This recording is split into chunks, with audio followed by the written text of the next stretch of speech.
हाँ, हमने क्या देखा था, याद है? गुणों का स्तर मतलब उनके गुणगान करके फिर उनके उसके रूप आचरण करना। हम्म। हमने क्या देखा था कि हमें पापों का नाश करना है ना? तो पापों का नाश करना है और सच्चा सुख उत्पन्न करना है।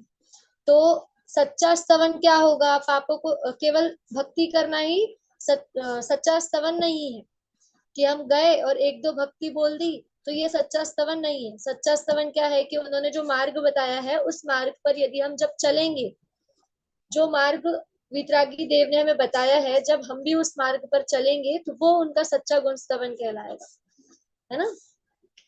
और क्या, कि जैसे भगवान अपने आप को देखते हैं वैसे ही हम भी अपने आप को देखें, अपने आत्मा को देखे, जाने पहचाने, ये उनका सच्चा गुण स्तवन कहलाएगा।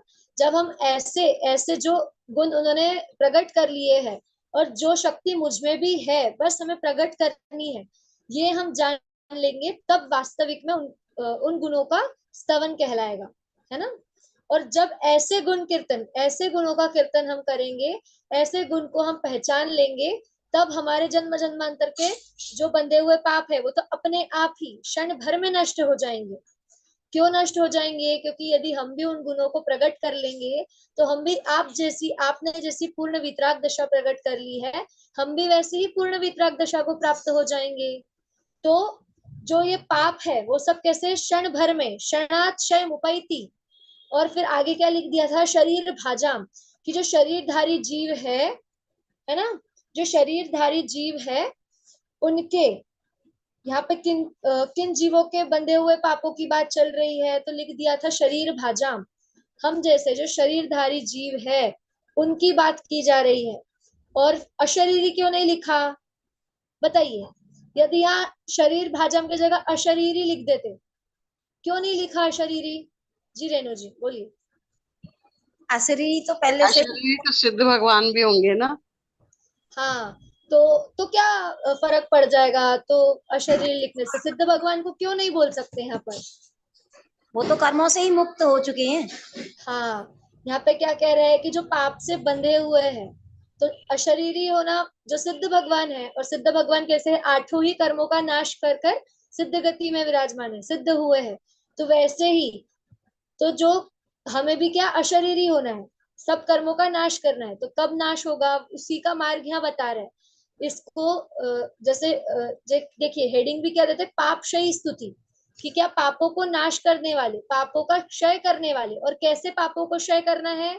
समूल, हमने देखा था ना, मूल से, मूल सहित हमें नष्ट करना है। यदि किसी भी चीज जो हमें दुखदाई होती है, जैसे हमने गर्मी में हीटर की बात की थी, कि हीटर को हम केवल प्लग से निकाल के नहीं, हम उसको पैक करके ही रख देते हैं। वैसे ही जैसे मूल से ही नष्ट कर देते हैं जो हमें दुख देने का, जो दुख का कारण है ना, वैसे ही जो ये संसार में भटकने का जो कारण है, जो पाप है, जो हमने जाना था कि कैसे जो कषाय है वो भी किसमें गर्भित की थी, पापों में।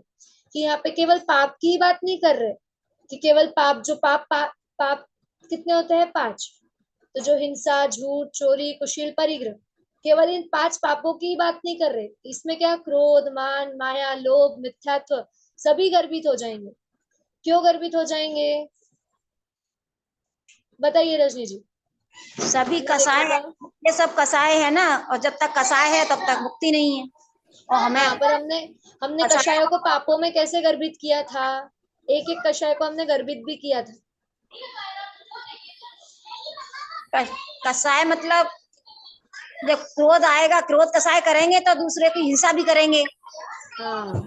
कसाय करेंगे तो भी दूसरे पर वो करेंगे, गुस्सा क्रोध करेंगे। हम्म। हमने देखा था ना कि हिंसा कब होगी, जब हम किसी पर क्रोध करेंगे, है ना? अभी हम यहाँ बैठे हैं तो हमें किसी को मारने की, सताने की इच्छा हो रही है क्या? नहीं।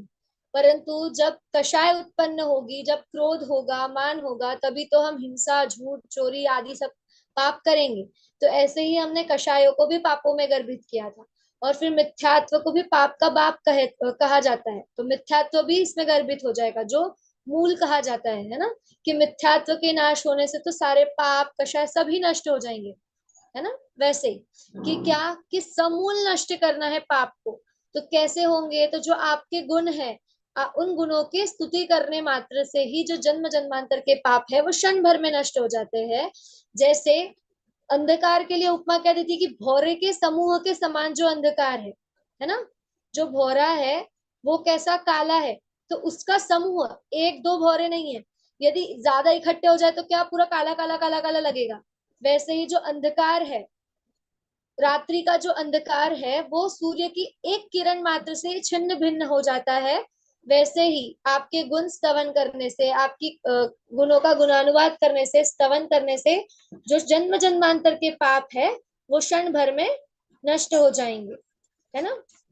चलिए अब बढ़ते हैं 8वें श्लोक की ओर। 8वें श्लोक में आचार्य देव क्या कह रहे हैं कि आपकी कैसी प्रभुता है ना। जिनेन्द्र देव की प्रभुता बताने वाला श्लोक है कि जिनेन्द्र देव की प्रभुता कैसी है, उनके प्रभुता का प्रभाव क्या है, यह इस श्लोक में बता रहे हैं। देखिए प्रभुता का प्रभाव, है ना। पढ़ते हैं इसको पहले। मत्वेति नाथ तव संस्तवनं मयेद मारभ्यते तनुधियापि तव प्रभावात् चेतो हरिष्यति सतां नलिनीदलेषु मुक्ता फलद्युतिमुपैति ननूद बिंदु। चलिए रेणु जी पढ़िए आप। जी दीदी। मत्वेति नाथ तव संस्तवनं मयेद मारभ्यते तनुधियापि तव प्रभावात् चेतो हरिष्यति शतं नलिनीदलेषु मुक्ता फलद्युतिमुपैति ननोद बिंदु। बहुत सुंदर। ज्योति जी आप पढ़िए। मतवेदिनाथ तव संस्तवनं मयेद मारभयते तनुद्यापि तव प्रभावात् चेतो हरिष्यति शतां नलिनीदलेषु मुक्ता फलाद्युतिमुपैति ननूद बिंदु।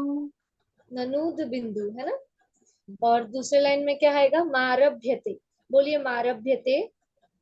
मारभते हाँ, मारभ्यते तनुधियापि तव प्रभाव, है ना। बहुत सुंदर। देखिए अब हम शब्द शब्द का एक एक हर शब्द का अर्थ देखते जाते हैं, फिर सरलार्थ देखते हैं। क्या कह रहे हैं? मत्वेति, है ना। मत्व इति, है ना। यहाँ पे शब्द का अलग करेंगे तो इति अलग आ जाएगा। तो क्या? मत्वेति मानकर, कैसा? ऐसा मानकर। तो मत्वेति का क्या अर्थ हो जाएगा? ऐसा मानकर, है ना। नाथ, आगे क्या कह रहे हैं? जिनेन्द्र देव के लिए कह रहे हैं, हे नाथ, हे स्वामी, हे जिनेन्द्र देव, तब तुम्हारा, किनका? जिनेन्द्र देव के लिए। हे जिनेन्द्र देव तुम्हारा, संस्तवनम, हम ये शब्द बहुत बार देखते आए अभी आगे, है ना, पहले भी श्लोकों में आया है संस्तवनम। यहाँ पे क्या होगा? अर्थ स्तवन, है ना, उनका स्तवन करने से।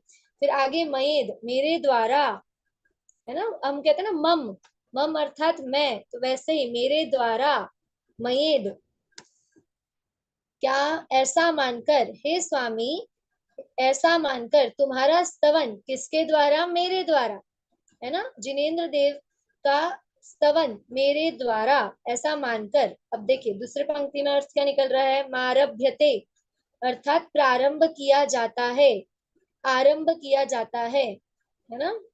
आरंभ शब्द आएगा तो प्रारंभ, किसी भी चीज का क्या आरंभ होता है? प्रारंभ होता है। वैसे ही प्रारंभ किया जाता है। क्या प्रारंभ कर रहे हैं आचार्य देव? स्तवन, है ना। स्तवन करना प्रारंभ कर रहे हैं। फिर क्या? तनु धियापि अर्थात धियापि, देखिए तनु धियापि, तो यहाँ पे तनु धिय और अपि, अपि अर्थात भी, और तनु धिय अल्प बुद्धि वाला होने पर भी, है ना। अल्प बुद्धि होने वाले पर भी, तब आपके प्रभावात, प्रभाव से, क्या हुआ कि आपके प्रभाव से, हे स्वामी, आपके प्रभाव से, क्या? मेरे द्वारा, कैसा हूं मैं? अल्प बुद्धि वाला हूं। अल्प बुद्धि होने पर भी आपके गुणों का स्तवन मेरे द्वारा प्रारंभ किया जाता है ना। कि हमने देखा था आचार्य देव ने तीसरे से लेके छठे श्लोक में क्या अपनी लघुता व्यक्त की है। यहाँ पर भी आचार्य देव वही कह रहे हैं कि मैं कैसा हूँ, अल्प बुद्धि वाला हूँ, मुझ में अभी संपूर्ण द्वादशांग को मैंने नहीं जाना है ना, फिर भी जितना मुझ में ज्ञान है उस ज्ञान से, उन अल्प बुद्धि होने पर भी आपके प्रभाव मात्र से मैं स्तुति करने के लिए, स्तवन करने के लिए मैंने तत्पर हुआ हूँ, प्रारंभ किया है ना। देखिए फिर उदाहरण दे रहे, चेतो हरिष्यति सताम नलिनी दलेशु। चेतो अर्थात चित्त को, हमने देखा था ना जैसे सौदर महेंद्र भी चित्त को हरण कर लेने वाली स्तुति करता है, वैसे ही चेतो चित्त को, हरिष्यति हरेगा, है ना, सताम सज्जनों के, सताम अर्थात सज्जनों के हृदय को हर लेगा। क्या हर लेगा, नलिनी दलेशु, नलिनी कमल, कमल को भी बोलते हैं ना, तो कमलिनी के, दलेशु अर्थात पत्तों पर, है ना, कमलिनी के पत्तों पर। देखिए उदाहरण क्या दे रहे हैं आचार्य देव, मुक्ता फल द्युति मुपैति ननूद बिंदु। मुक्ता फल अर्थात मोती की, मोती के समान, क्या द्युति अर्थात कांति को, उपैति प्राप्त होता है, ननूद बिंदु अर्थात निश्चित ही, जल की बूंद, बिंदु जल की बूंद, है ना। क्या कहा यहाँ पे कि जैसे कमलनी पत्र पर यदि पानी की बूंद हो तो वो कैसे मोती जैसे कांति को प्रकाशित होती है, कब, जब यदि उस पे सूर्य का किरण होगा और तालाब है जिसमें कमलनी खिली हुई है और उसके पत्तों पर पानी की बूंद हो तो वह हमें कैसे मोती के समान कांति प्रकट करती है, चमक उठती है। वैसे ही कि क्या मैं आप अल्प बुद्धि होने पर भी, मुझ में अल्प बुद्धि है फिर भी आपके प्रभाव से मैं स्तवन करने के लिए मैंने स्तवन करना प्रारंभ किया है। तो अवश्य ही वास्तव में ही जैसे कमलनी के पत्र पर जल की जो बूंद है वो सज्जनों को अच्छी लगती है, वैसे ही आपके स्तवन, जो आपका मैं स्तवन करना प्रारंभ कर रहा हूँ वो सज्जनों के चित्त को हर लेगा। ऐसा आचार्य देव यहाँ कह रहे हैं। क्या कि प्रभुता का प्रभाव, कि हे जिनेन्द्र देव मात्र आपके प्रभाव से मैं अल्प बुद्धि होने पर भी आपकी स्तुति करने के लिए तत्पर हुआ हूँ। तो इसमें मेरे लिए कुछ नहीं कि मैं स्तुति कर रहा हूँ इसीलिए वो सज्जनों को चित्त को हर लेगी। उसमें प्रभाव किसका बताया, आपका, जिनेन्द्र देव का प्रभाव बताया कि हे जिनेन्द्र देव आपके प्रभाव से वो सज्जनों के चित्त को हर लेगी। मैं तो अल्प बुद्धि जीव हूँ, मेरे द्वारा तो स्तुति की जा रही है, परंतु स्तुति आखिर हो किसकी रही है, स्तुति हम कर किसकी रहे हैं, प्रभाव तो उसका पड़ेगा, है ना। क्या कि हे स्वामी मैं आपकी स्तुति कर रहा हूँ, कैसे, अल्प बुद्धि होने पर भी मैंने आपकी स्तुति करना प्रारंभ किया है, कैसे, आपके प्रभाव से। जैसे कमलिनी पर यदि जल की कोई बूंद हो तो वो जैसे मोती के समान कांति को प्राप्त होता है, तो वो सज्जनों के चित्त को हर लेता है, हमें अच्छा लगता है वो देखने को कि देखो कैसे चमक रही है पानी की बूंद, है ना। वैसे या कोई भी चमकती हुई चीज हमें कितनी अट्रैक्ट करती है, अच्छी लगती है। वैसे ही कि आपकी स्तुति में कर रहा हूं तो आपके प्रभुता से, आपके गुणों को जब वे जानेंगे तो उनके चित्त को कैसा वो हरण कर लेगा, है ना। कि कैसे है जिनेन्द्र देव, ऐसे अनंत गुणों के धारी जिनेन्द्र देव है और ऐसी ही शक्ति मुझ में भी कहीं छुपी हुई है। ये जब हम जानेंगे तो हमें और ही उसके प्रति आनंद होगा, है ना, हर्ष होगा। ऐसे ही इस श्लोक में बता रहे हैं।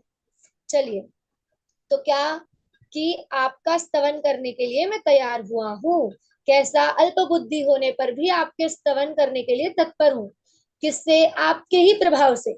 और वो कैसी होगी स्तुति कि जो सज्जन होंगे उनके चित्त को हर लेने वाली होगी। कैसे हर लेगी, तो जैसे सज्जनों को कमलनी पत्र पर जल का जो बिंदु है, जल का जो बूंद है वो मोती के समान कांति को प्राप्त होता है तो चित्त को हर लेता है, वैसे ही आपकी मैं जो स्तुति करूंगा वो सज्जनों के चित्त को हर लेने वाली होगी, है ना।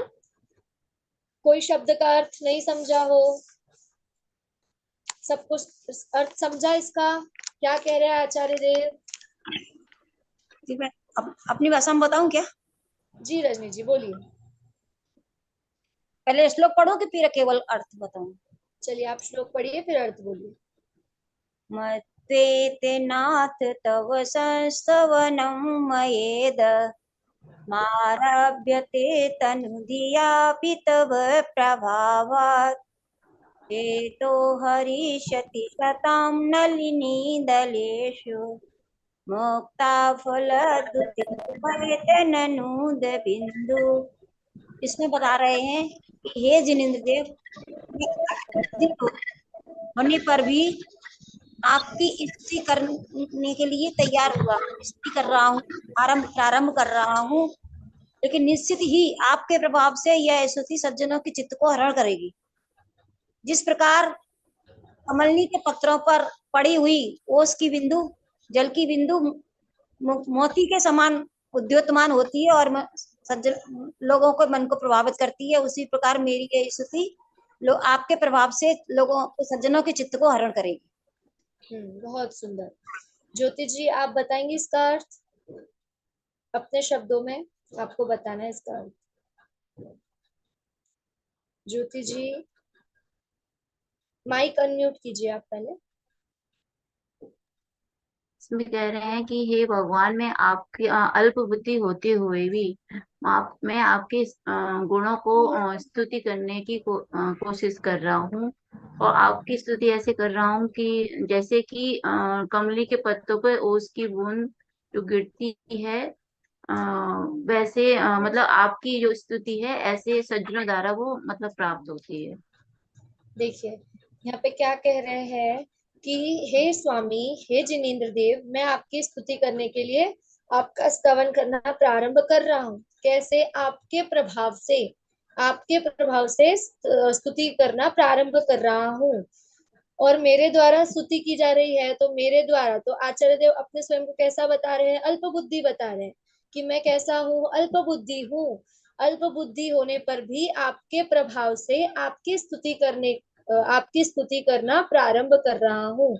और वो स्तुति कैसे होगी? कि जो सज्जन होंगे उनके चित्त को हर लेने वाली होगी। कैसे हरेगी? तो सज्जनों के चित्त को, जैसे कमलनी के पत्र पर जल की बूंद मोती के समान चमकती हुई दिखती है सूर्य प्रकाश में, वैसे ही जैसे वो सज्जनों के चित्त को हर लेती है, वैसे ही आपकी स्तुति भी सज्जनों के चित्त को हर लेगी, है ना। इसका भावार्थ सरलार्थ देखते हैं एक बार हम। देखिए क्या कह रहे श्लोकार्थ। हाँ, हे जिनेंद्र, जिस प्रकार कमलनी के पत्ते पर पड़ी हुई ओस की बूंदे मोती की तरह सुंदर दिखकर लोगों के चित्त को हरण करती है, उसी प्रकार मुझ अल्प बुद्धि के द्वारा किया हुआ यह स्तवन भी आपके प्रभाव से सज्जनों के चित्त को हरण करेगा। देखिए वही कह रहे आचार्य देव कि कैसे हरण कर लेगा। जैसे कमलनी के पत्र पर बूंद को देखकर सज्जन का चित्त हर लेता है, जैसे वो बूंद है ना, कि वो हमें कैसा अट्रैक्ट करता है कि कितना सुंदर दिख रहा है, चमकता हुआ दिखता है।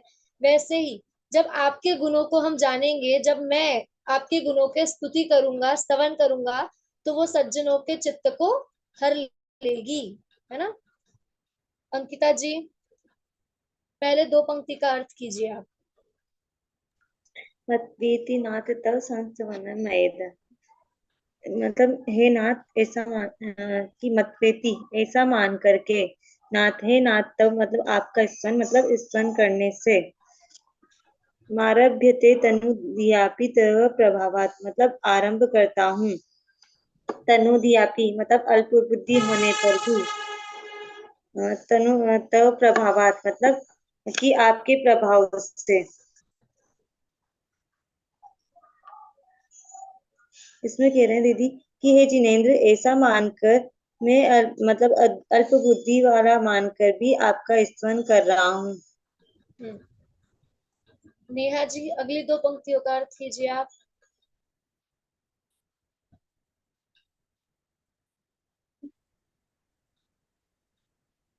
चेतो हरिष्यति सताम नलनी दलेषु। दीदी, चेतो हरिष्यति सताम मतलब कि निश्चित ही, मतलब जो सताम मतलब सज्जनों के चित्त का हरण कर लेगी, जिस प्रकार से नलिनी दलेषु मतलब कि कमलनी के पत्ते पर मुक्ता फल जैसे वो मोती के समान द्युति मतलब कांति को प्राप्त होती है। जल की जो बूंद है ना, उस प्रकार से, जैसे वो बहुत सुंदर, सज्जनों के चित्त हरण कर लेगी, उसी है ना। प्रकार से।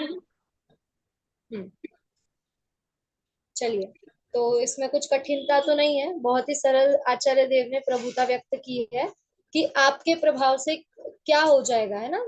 प्रभुता का प्रभाव बताया कि मैं आपकी केवल आपके प्रभाव से मैं अल्प बुद्धि होने पर भी आपकी स्तुति के लिए आपकी स्तुति करना आरंभ कर रहा हूँ, है ना। उदाहरण भी कितना सरल दिया कि जैसे कमल के पत्ते पर यदि कोई पानी की बूंद पड़े और सूर्य की एक किरण उसको छूकर निकले तो हमें कैसे वो मोती के समान कांति को प्राप्त होती है, चमकती हुई दिखती है, तो हमारे मन को कैसा हरण कर लेती है।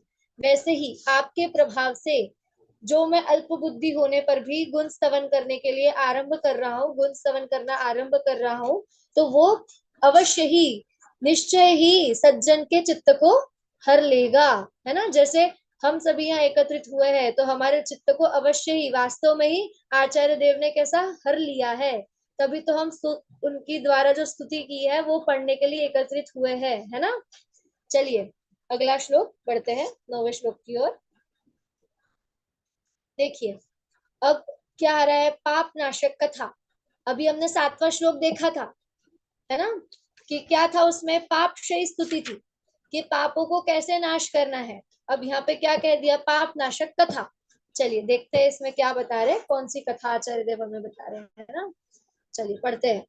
आस्तां तव स्तवनमस्त समस्त दोषम त्वत्सङ्कथापि जगतां दुरितानि हन्ति दूरे सहस्रकिरणः कुरुते प्रभैव पद्माकरेषु जलजानि विकास भाजी।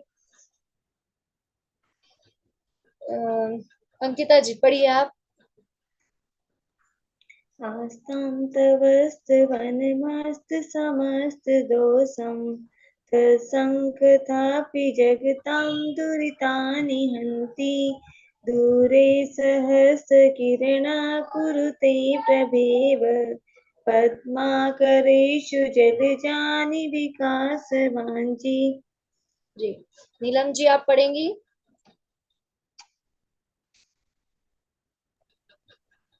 आस्तां तवसस्तिवनमस्ति समस्ति दोषं सत्यसङ्कथापि जगतां दुरितानि हन्ति दूरे सहस्ति किरणः कुरुते प्रभवै पद्माकरेषु जलितानि विकासे वाञ्छी।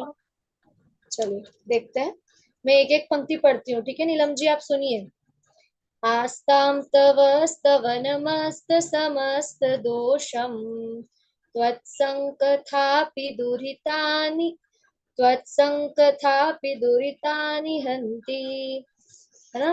त्वत्सङ्कथापि जगतां दुरितानि हन्ति दूरे सहस्र किरणः कुरुते प्रभैव पद्माकरेषु जलजानि विकास भाजी।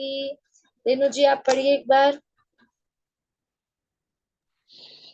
आस्तां तव स्तवनमस्ति समस्तदोषं त्वत्सङ्कथापि जगतां दुरितानि हन्ति दूरे सहस्रकिरणः कुरुते प्रभैव पद्माकरेषु जलजानि विकास भांजी।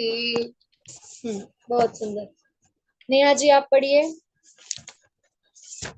आस्तां तव स्तवनमस्त समस्त दोषं त्वत्सङ्कथापि जगतां दुरितानि हन्ति दूरे सहस्रकिरणा कुरुते प्रभैवा पद्माकरेषु जलजानि विकास भांति।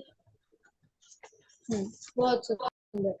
चलिए शब्द, इसका शाब्दिक अर्थ देखते हैं हम क्या कह रहे हैं। आस्ताम, आस्ताम अर्थात यहाँ पे कह रहे हैं रहने दो, है ना, रहने दो। क्या, तव आपका, है ना। आगे स्तवन, फिर से स्तवन शब्द आया क्योंकि हम स्तुति ही कर रहे हैं, तो फिर स्तवन, स्तवन मस्त समस्त दोषम अर्थात समस्त दोषों से रहित, है ना। अस्त समस्त दोषम अर्थात समस्त दोषों से रहित आपका स्तवन, है ना। स्तवन भी कैसा है, सर्व दोषों से रहित है ना, क्योंकि हमारे जो जिनेंद्र देव है वो भी कैसे है, स्वयं निर्दोष है। 18 दोष कहे जाते हैं ना, शुद्धा तृषा आदि। तो ऐसे 18 दोषों से भी जो जिनेंद्र देव निर्दोष है, इन 18 जिन्हें 18 दोष भी, जिनके 18 दोष भी नष्ट हो गए हैं, है ना। हमें तो भूख प्यास लगती है, सर्दी गर्मी, विस्मय आरत सब सब होता है ना। आश्चर्य होता है, यदि कोई नई चीज देख ले तो कैसा लगता है, वाह इतनी सुंदर चीज है ना। या अचानक से कोई डरा, मतलब कैसा हमें आश्चर्य होता है, बाप रे ऐसी ये चीज है ना। सांप देख ले तो हम कैसे डर जाते हैं।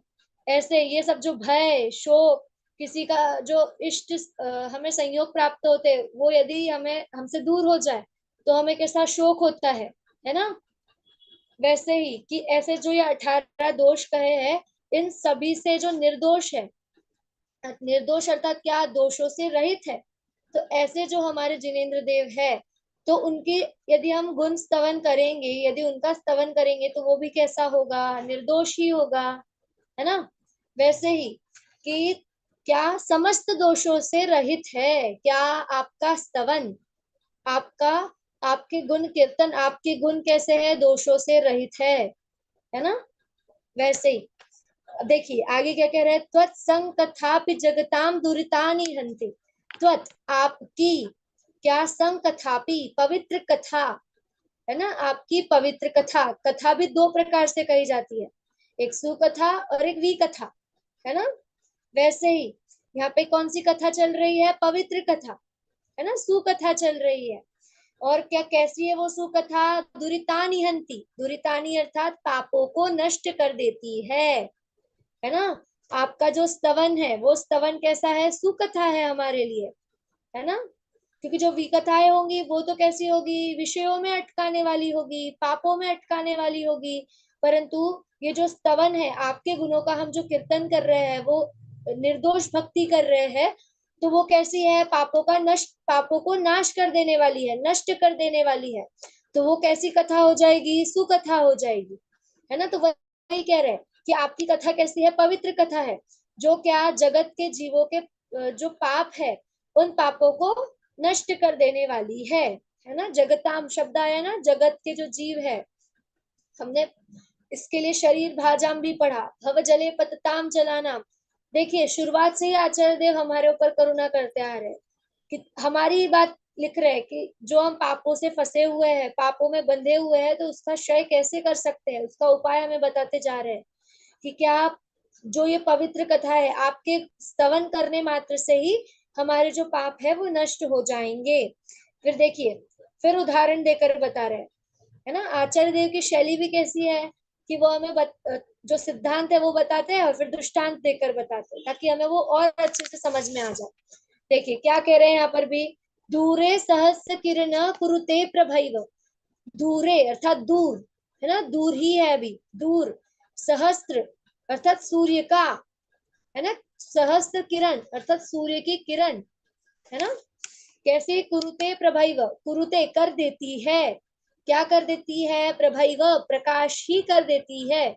जैसे हमने पिछले श्लोक में भी देखा था कि पाप रूपी अंधकार को हमें नष्ट करना है, तो जैसे हम ज्ञान रूपी सूर्य का उदय कर रहे थे, वैसे ही रात्रि रूपी अंधकार को नष्ट करना हो तो सूर्य का उदय होना आवश्यक है। सूर्य का उदय होते ही जो पाप रूपी रात्रि रूपी अंधकार है वो नष्ट हो जाता है। वैसे ही यहाँ कह रहे हैं कि सूर्य तो दूर ही रहे, सूर्य को तो नहीं आना पड़ रहा, केवल सूर्य की किरण, सूर्य की किरण मात्र से ही जो अंधकार फैला हुआ है वो नष्ट हो जाता है, और पूरा जो जग है वो कैसा हो जाता है, प्रकाशित हो जाता है। क्या, पद्मा करेशु जल जाने विकास भांजी, क्या कह रहे हैं, पद्मा करेशु अर्थात तालाबों में, है ना, जो पद्म को धारण किया हुआ है, पद्म अर्थात कमल, है ना, जल जानी कमलों को, विकास भांजी उनको विकसित करने में, है ना। जैसे कमल कैसे होता है, रात्रि में तो वापस कली बंद हो जाती है और सूर्य की किरण मात्र से ही वो खिल जाती है। वही बात यहाँ कह रहे हैं तो सूर्य तो दूर, केवल सूर्य के प्रभाव मात्र से, सूर्य की एक किरण मात्र से, प्रकाश मात्र से ही जैसे कमल विकसित हो जाता है, कमल खिल जाता है, वैसे ही आपका स्तवन करने मात्र से, और आपका स्तवन कैसा है, समस्त दोषों से रहित जो स्तवन है वो कैसा है, पवित्र कथा है। और उससे क्या होगा कि जो पाप किए हुए हैं, जो हमने जन्म जन्मांतर के पाप, यहाँ पे भी ये बात लागू होगी कि जो जन्म जन्मांतर के पाप है वो कैसे नष्ट हो जाएंगे। कैसे, हमने पहले भी देखा, क्षण भर में नष्ट होने वाले हैं। जैसे सूर्य की किरण से कमल जो है वो विकसित होता है, वैसे ही जो पाप है, जन्म जन्मांतर के बंधे हुए जो पाप है वो क्या, नष्ट हो जाएंगे, है ना। चलिए रेणु जी आप बताइए, आपको क्या समझा। जी दीदी, इसमें कहा है कि जो समस्त दोषों से रहित है, कौन, जिनेन्द्र देव, जो समस्त दोषों से रहित हैं, उनका स्तवन करने से जो हमारे जन्म जन्मांतर के पाप हैं, उनकी पवित्र कथा कहने से हमारे वो सब पाप नष्ट हो जाते हैं।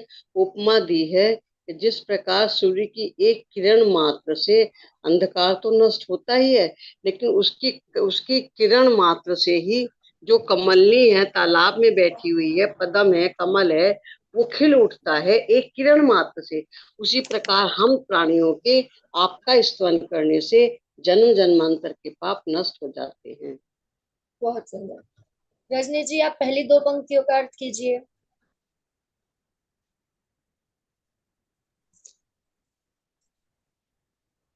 आस्ताम तवस्त बनमस्त समस्त दोषम। आस्ताम मतलब अस्त हो जाते हैं, तब नहीं आपका स्तवन यानी स्तवन मात्र से, मस्त समस्त दोषम सभी सभी दोष, सभी दोष, तो सभी, यहाँ पे क्या लेना है, समस्त दोषों से रहित, है ना। समस्त समस्त दोषों से रहित, तो आप जगताम दुर्तान हंति, समस्त दोषों से रहित आप दीदी, आपकी कथा मात्र से ही जगत के प्राणियों के दोष दूर हो जाते हैं, पाप नष्ट हो जाते हैं। हाँ देखिए क्या कह दिया था यहाँ पे कि अस्त समस्त दोषम, के समस्त दोषों से रहित आपका स्तवन है। जैसे हमने जाना था कि वीतरागी है, सर्वज्ञ है, तो उपदेशी है, और हमारी चर्चा चली कि 18 दोषों से रहित होते हैं। आप्त का लक्षण रत्नाकरण श्रावकाचार्य जी में भी 5वें और 6ठे श्लोक में बताया है कि पहले 5वें श्लोक में बता दिया कि कैसे है आप, तो वीतरागी, सर्वज्ञ, हितोपदेशी बताया। फिर 6ठे श्लोक में क्या बता दिया कि वीतरागी है। वीतरागी क्यों है, क्योंकि 18 दोषों से रहित हो गए हैं, है ना, निर्दोष हो गए हैं। तो वही चीज कि क्या, तो यदि वे स्वयं निर्दोष है तो उनका यदि हम स्तवन करेंगे, उनके जो गुण है वो भी कैसे होंगे, सब निर्दोष होंगे। तो वही कि आपका स्तवन भी कैसा है। अब यदि हम इतनी स्तुतियां पढ़ते हैं मंदिर जी में, है ना, प्रभु पतित पावन होगी, सकल जो भी है हमारी बाल पोथी से लेकर जो हम समय सार स्तुति आदि सब पढ़ते हैं, कहीं हमें वहां पे दोष नजर आते हैं क्या, कुछ दोष दिखते हैं क्या, किसी में भूख प्यास की बात की गई है क्या, नहीं। कैसे है, सब निर्दोष है। अपनी अपने में रमने के लिए, अपने में जमने के लिए जो मार्ग बताया है जो भगवान ने, वो सब स्तुति में आया है ना, कि उन जो उन्होंने गुण प्रकट कर लिए हैं, जो गुण उन्होंने प्रकट कर लिए हैं, वो गुण हम भी कैसे प्रकट करें, वही मार्ग स्तुतियों में बताया हुआ है। तो वो स्तुतियां भी कैसी होंगी, सब दोषों से रहित होंगी। तो वैसे वही यहाँ पे बता रहे हैं कि ये जो स्तुति है, जो स्तवन है, वो कैसी है, पाप नाशक है, कि पाप का नाश कर देने वाली है ना।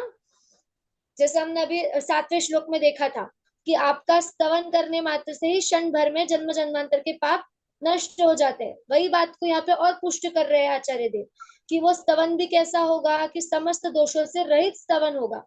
जब निर्दोष होगा तभी तो वो हमें भी जो होगा वो पापों को नाश कर सकेगा, है ना। यदि वो राग द्वेष को उत्पन्न करने वाला होगा तो वो वीतरागी की सच्ची स्तुति कैसे कही जाएगी, है ना। यदि क्योंकि वितरागता का मार्ग बता रहे हैं, हमें राग द्वेष का मार्ग बताते हैं क्या जिनेन्द्र देव, नहीं। तो यदि राग द्वेष का मार्ग नहीं बता रहे तो उनकी जो स्तुति है, जो हम उनकी स्तुति करेंगे, वो राग द्वेष से सहित कैसे होगी, वो भी दोषों से रहित होगी, है ना। जैसे शुद्धाता में मेरा नाम, वहां कहते हैं ना, भूख प्यास का काम नहीं है ना, सब दोषों से रहित ही बात कर रहे हैं। तो कैसी है स्तुति, दोषों से रहित ही है। ऐसी आपकी स्तुति है। और ऐसी स्तुति, वो स्तुति को क्या कहा यहाँ पर, सुकथा कह दिया कि ऐसी सुकथा है, ऐसी पवित्र कथा है आपकी। किसकी? आपकी। हे जिनेंद्र देव, आपकी ऐसी सुकथा है। और ऐसी सुकथा से हमें क्या लाभ होगा कि हमारे जो जन्म जन्मांतर के पाप है वो नष्ट हो जाएंगे। कैसे? तो उदाहरण दे दिया कि सूर्य तो अपनी जगह पे ही है, अर्थात आप भी अपने जगह पर ही हो, परंतु जैसे सूर्य की किरण मात्र जमीन पर आने से, यहाँ हमें आने से, जैसे कमल तालाब में विकसित हो जाता है, वैसे ही आपकी जो दिव्य देशना हमारे तक आई है, जो आपकी जो स्तवन कर रहे हैं, उस स्तवन करने मात्र से ही हम आपके स्वरूप को जानेंगे और उसको सच्चा मानेंगे। उस रास्ते पर यदि चलेंगे, उस मार्ग पर चलेंगे, तो हमारे जो पाप है वो सारे नाश हो जाएंगे, है ना। आपको उतर कर आने की कोई आवश्यकता नहीं है ना। जैसे सूर्य को आने की आवश्यकता नहीं है, उसकी किरण मात्र से ही काम हो जाएगा, वैसे ही आपकी जो दिव्य ध्वनि है, जो आचार्यों, जो गंधर्वों ने झेली है, आचार्यों ने लिखी है ना, जो हमें जिनवानी माता के द्वारा परोसी गई है, वही बात कि जो स्तवन है वो समस्त दोषों से रहित है, तो उससे क्या हमारे पापों को नाश कर देने वाली है ना। हम जिनवानी स्तुति भी पढ़ रहे हैं तो क्या कहते हैं कि सब पापों को नाश कर देने वाले हैं, है ना। वही बात आचार्य देव यहाँ पर कह रहे हैं। चलिए एक बार पाठ करते हैं श्लोक का। आस्तां तव स्तवनमस्त समस्त दोषम त्वत्संकथापि जगतां दुरितानि हन्ति दूरे सहस्रकिरणः कुरुते प्रभैव पद्माकरेषु जलजानि विकाससु। रजनी जी आप 8वां श्लोक पढ़िए। 8वां? हाँ। मत्वेति नाथ, मत्वेति नाथ तव संस्तवनं मयेद मारभ्यते तनुधियापि तव प्रभावात् चेतो हरिष्यति सतां फलिनी दलेषु मोक्षफलद्युतिमुपैति ननु बिंदु। बहुत सुंदर। किसी को आज हमारे 2 श्लोक हुए, 8वां और 9वां, किसी को इन दोनों श्लोकों का अर्थ ना समझा हो, किसी शब्द का अर्थ ना समझा हो, तो आप पूछ सकते हैं। यूट्यूब पे भी हमारे साथ जो साधन में जुड़े हैं वो भी कमेंट्स करके पूछ सकते हैं, ताकि फिर हम जो अगली कक्षा होगी उसमें उसको शंका आपकी दूर करेंगे। जी अंकिता जी बोलिए। दीदी सहस्त्र किरण का मतलब क्या लेंगे? कहाँ पर? 9वें श्लोक में सहस्त्र किरण जो है ना, हाँ, इसका मतलब हाँ। क्या लेंगे? तो जो सूर्य की किरण है ना, किरण किसकी होगी? सूर्य की। हमें उदाहरण में देख रहे हैं सूर्य की किरण। सूर्य की कैसे? सहस्त्र किरण। एक किरण ही होती है क्या सूर्य की? नहीं। वैसे ही जो सहस्त्र किरण है, अर्थात सूर्य का जो प्रकाश है, उसके लिए यहाँ पर बात की है ना। और किसी को? चलिए, तो फिर कल हम कक्षा लेंगे और अगला श्लोक पढ़ेंगे 10वां।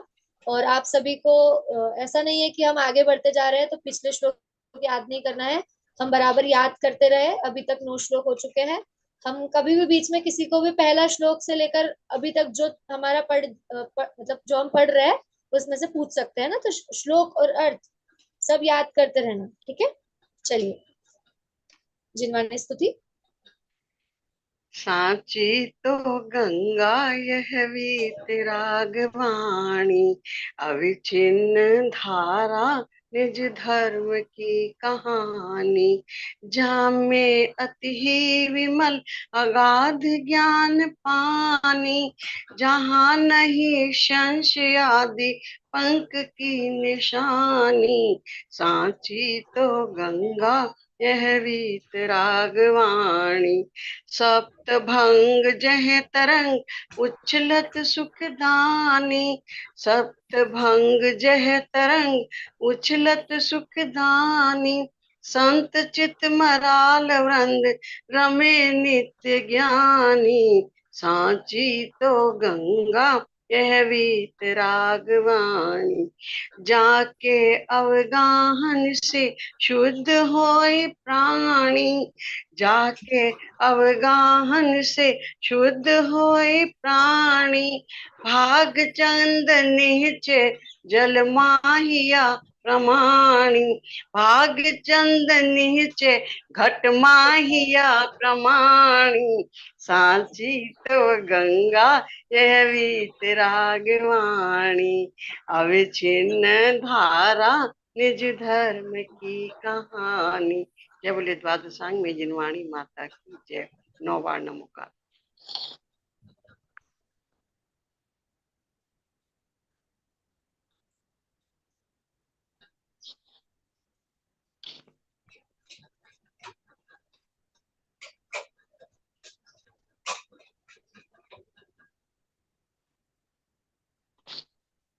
देखिए, जो ये सुकथा है, पवित्र कथा है, वो ऐसी ही अविच्छिन्न धारा रूप बहती रहे। इसी मंगल भावना से हम अपनी कक्षा को विराम करें। जय जिनेंद्र जय जी। साथ जिनेंद्र। बोलिए, जय जिनेंद्र। जय जय जय जय सभी।